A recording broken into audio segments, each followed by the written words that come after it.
तो दोस्तों हमने अपनी पिछली क्लास में बात की थी प्रोजेक्शन लेंथ की। हमने देखा कि कैसे किसी एक वेक्टर का एक्स और वाई एक्सिस पे प्रोजेक्शन निकाला जाता है, और साथ ही हमने ये भी देखा था कि अगर कोई दो वेक्टर हैं एक्स वाई जेड एक्सिस को छोड़ के, तो उन दो वेक्टर का आपस एक दूसरे के ऊपर प्रोजेक्शन कैसे निकाला जाता है, ये भी हमने देखा था। तो एक बार मैं उसे क्विकली रिवाइज कर देता हूँ ताकि समझने में आसानी हो। उसके बाद हम लोग वेक्टर ट्रिपल प्रोडक्ट पढ़ेंगे, जिसमें कुछ खास नहीं है, हम बस थोड़ा सा उसका फार्मूला देखेंगे, उससे कहीं कुछ खास आता भी नहीं है क्वेश्चन। उसके बाद हम अगली क्लास में कुछ प्रॉब्लम सॉल्व करेंगे, फिर हम नया टॉपिक शुरू करेंगे जो होगा हमारा ग्रेडियंट, और उसी से लगता हुआ आगे डाइवर्जेंस होगा और कर्ल वगैरह होंगे, फिर Green's theorem, Stokes theorem, spherical coordinate और सिलेंड्रिकल कोऑर्डिनेट, ये सब सारी चीजें होंगी। तो हम पहले देखते हैं, जैसे हमने बात की थी कि अगर ये हमारी एक्सिस है वाई, और ये एक्स हो गया, और हमने एक वेक्टर ए लिया, तो हम जानते हैं इस वेक्टर की जो लेंथ होगी वो मॉड ए होगी। और हमने कहा कि हम इस वेक्टर ए का जो है एक्स एक्सिस और वाई एक्सिस पे प्रोजेक्शन निकालना चाहते हैं।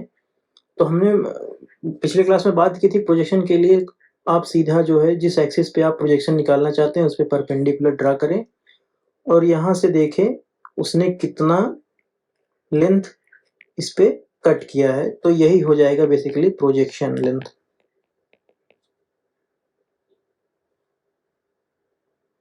Projection of vector A on x axis. अब मान लीजिए एंगल थीटा हो, ठीक उसी तरीके से हमने बताया था कि उसी तरीके से इस पे भी हम परपेंडिकुलर ड्रा करेंगे, और ये लेंथ जो होगी हमारी वो projection of vector A on Y axis.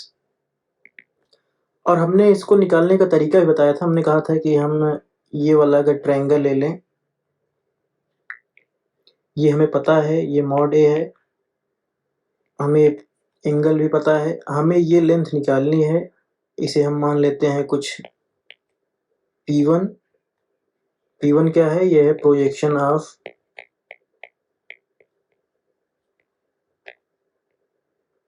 Vector A on x axis.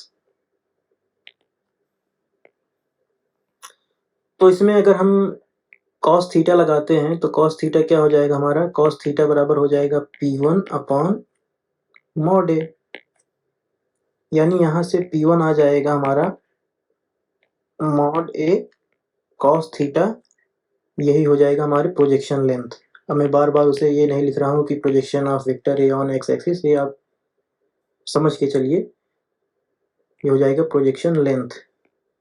ठीक उसी तरीके से अगर हम, ये तो हो गया प्रोजेक्शन लेंथ किसका? वेक्टर ए का एक्स एक्सिस पे। अगर वही हम वाई एक्सिस पे निकाल, ये सब बातें हमने पिछली क्लास में की थी, लेकिन वहाँ हमने थोड़ा जल्दीबाजी की थी, तो उस चीज़ को मैं फिर से आराम से रिवाइज करने की कोशिश कर रहा हूँ।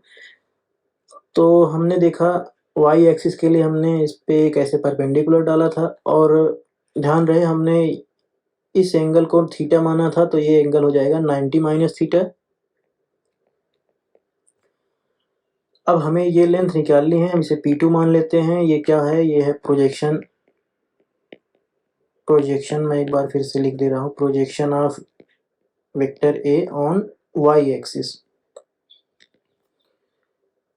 और अब हम अगर ये ट्रायंगल लें, मैं इसे फिर से साफ से बना देता हूँ।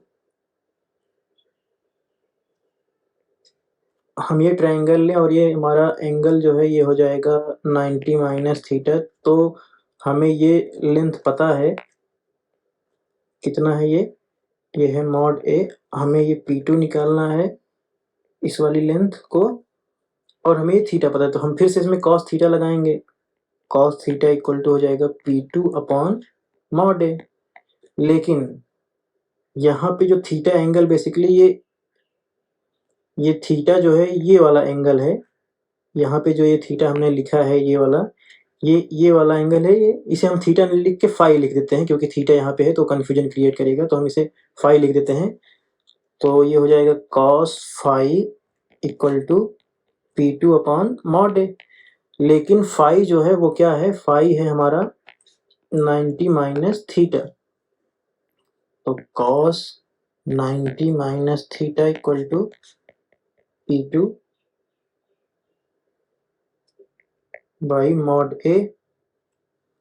तो P2 इक्वल टू हो जाएगा मॉड ए कॉस, अब आप इसे 90 माइनस थीटा लिखें या साइन थीटा लिख लें या इसे फाई के टर्म्स में ही रहने दें, तो हम इसे फाई के टर्म्स में ही रहने देंगे, क्योंकि ये एक जनरलाइज इक्वेशन बनेगी। देखिए यहाँ पे भी जो प्रोजेक्शन आया है वो उसमें कॉस कंपोनेंट है, और यहाँ ऊपर जो प्रोजेक्शन आया है एक्स एक्सिस वाला, इसमें भी कॉस थीटा जैसा कुछ है। तो हम उसको मतलब रिलेट करने के लिए यहाँ ध्यान देने वाली बात यह है कि ये थीटा और ये फाई दोनों अलग अलग हैं।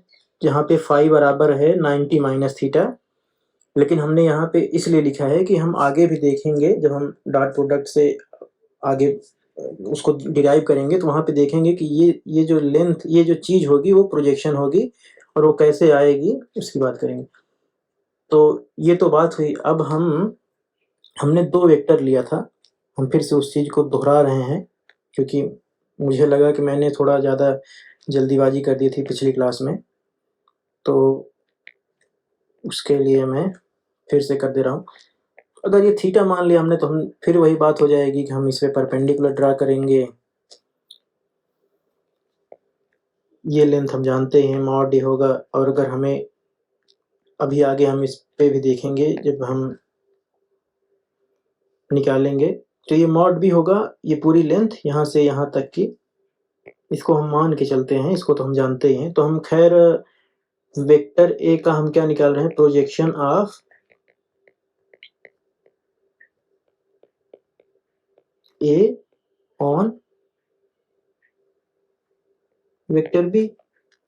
तो वही बात है, हमने परपेंडिकुलर ड्रॉ किया, और ये लेंथ हम जानते हैं यही वाली, इसकी प्रोजेक्शन लेंथ होगी, और वो तो हम जानते ही हैं कि कितना होता है। वो अभी हमने पीछे निकाला था, जहाँ पे हमने इसको ए ना मान के हमने क्या माना था, शायद हाँ ए ही माना था, इस वेक्टर को हमने वहाँ पे भी ए ही माना था। तो ये जो लेंथ निकल के आई थी वो थी हमारी मॉड ए कॉस थीटा, यही है प्रोजेक्शन। अब इसको हम डॉट प्रोडक्ट से कैसे कनेक्ट करें। अब देखिए हमने दो वेक्टर लिए हैं ए और बी, अगर हम दोनों का डॉट प्रोडक्ट करते हैं तो ये होगा कुछ इस तरीके से। अब ध्यान दीजिएगा, ये तो सबको पता है इतना होता है डॉट प्रोडक्ट, लेकिन अगर यहीं पे मैं इसे इस बी को इधर लाऊं, तो इधर क्या बचेगा, मॉड ए कॉस थीटा। और अभी हमने देखा ये जो प्रोजेक्शन है हमारा, ये मॉड ए कॉस थीटा है, यानी ये चीज ये हो जाएगी हमारी projection of, sorry, projection of vector A on vector B. या हम उसको कुछ इस तरीके से भी लिख सकते हैं, मॉड ए मॉड बी को हम लिख सकते हैं magnitude of vector A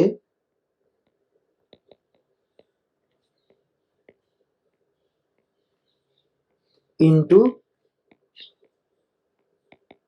projection of A vector, sorry यहाँ पे मैग्नीट्यूड ऑफ बी होगा, मैंने थोड़ा इसे यहाँ पे मिस्टेक कर दिया है।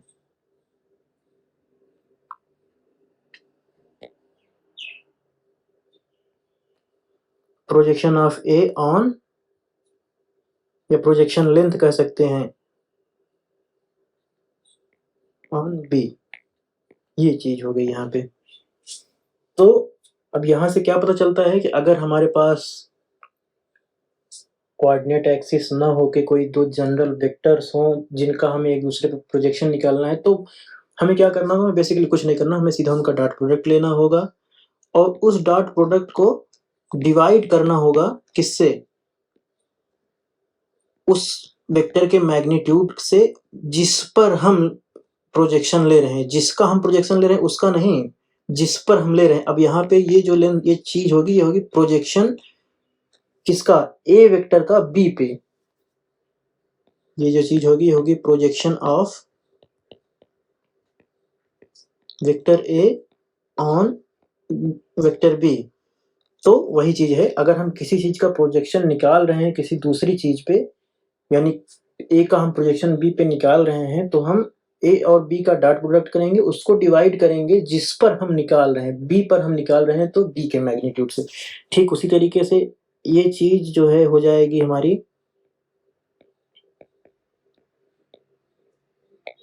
ये हो जाएगी projection of B vector on A vector. यानी यहाँ पे हम बी वेक्टर का प्रोजेक्शन निकाल रहे हैं किस पे? ए पे। उसी के मैग्नीट्यूड से हमने डिवाइड किया है, जिस पर हम प्रोजेक्शन निकाल रहे हैं उसके मैग्नीट्यूड से डिवाइड करेंगे किसमें? ए वेक्टर और बी वेक्टर के डॉट प्रोडक्ट से। तो ये बात थी, ये डॉट प्रोडक्ट का जो है ज्योमेट्रिकली रिप्रेजेंटेशन होता है। मैं इसे लिख देता हूँ, ज्योमेट्रिकल रिप्रेजेंटेशन ऑफ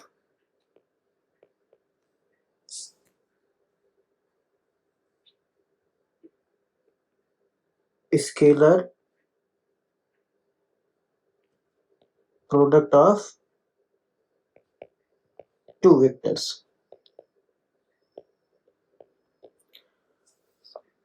तो ये सब बताने का पर्पज मेन हमारा यही था कि चीज आसानी से समझ में आए। जो हमने पिछली क्लास में बात की थी वो शायद थोड़ा जल्दीबाजी में हो गया था, तो इसलिए आज हमने जो है पूरा बेसिक को अच्छे से क्लियर किया।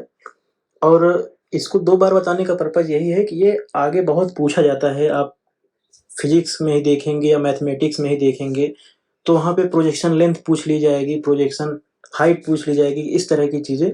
तो आपको प्रोजेक्शन लेंथ निकालनी आनी चाहिए। वो कैसे निकाला जाएगा हमने यहाँ पे बात की।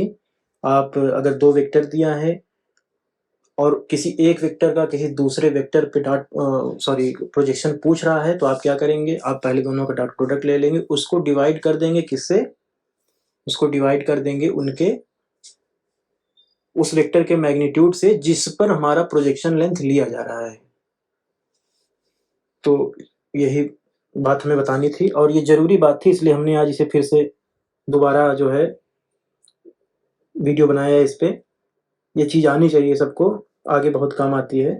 तो धन्यवाद। अगली क्लास में हम वेक्टर ट्रिपल प्रोडक्ट की बात करेंगे और वो कुछ खास है नहीं, वो 2 लाइनर है, उसका कहीं बहुत यूज भी नहीं होता है। स्केलर पे हमने इतनी वीडियो इसलिए बनाई क्योंकि वो आप आगे भी उसको देखेंगे, उसका यूज लगातार होता है। सॉलिड स्टेट में हमारा बहुत उसका यूज होता है। जब हम बात करते हैं पैरेलल पाइप्ड की जो स्ट्रक्चर होते हैं उसका जो वॉल्यूम वगैरह निकालना होता है और उसको समझने के लिए भी वहाँ पे वेक्टर फॉर्म्स में उसको लिखा जाता है। तो उस तरह की चीज़ें होती हैं, इसलिए हमने उसको उतना लंबा खींचा और उसकी कुछ प्रॉपर्टीज भी बहुत इंपॉर्टेंट थी। हमने उसको डिस्कस किया एक करके, तो इसलिए हमने उसको इतना लंबा खींचा। और इस वेक्टर प्रोडक्ट में ऐसा कुछ खास इम्पोर्टेंस है नहीं उसका, फिर भी हम एक बार फार्मूला देख लेंगे। और हाँ, उसके हम वेक्टर ट्रिपल प्रोडक्ट के कुछ क्वेश्चन जरूर सॉल्व करेंगे, 2-1 क्वेश्चन। और 2-1 क्वेश्चन मोस्ट प्रोबेबली हम प्रोजेक्शन लेंथ का भी सॉल्व करेंगे। तो इस वीडियो में अभी के लिए इतना ही। आगे वाली वीडियो में हम लोग वेक्टर ट्रिपल प्रोडक्ट से शुरू करेंगे। धन्यवाद।